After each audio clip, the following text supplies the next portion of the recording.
Hey, in this video, I'll show you a couple of ways to fix the add friend not showing on Facebook issue.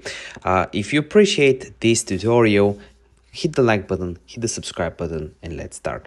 So if you cannot click on add friend, just like I can on Kylian Mbappe or other famous celebrities, it is because Facebook made it so that if you are a very popular person, you don't really have the friends option, you just have the follow option.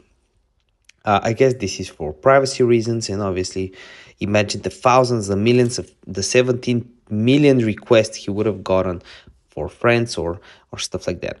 And because there's no logic in having 17 million friends and that you can't really do that anyway, I think that it was capped at 5,000.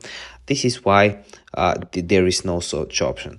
So to fix it, just find friends that are not so famous. Or the second option is the only way, a reason that you cannot add a friend or it's not showing for anyone that you know is if that person has blocked you. If that person has blocked you, all you can do is use a new Facebook account.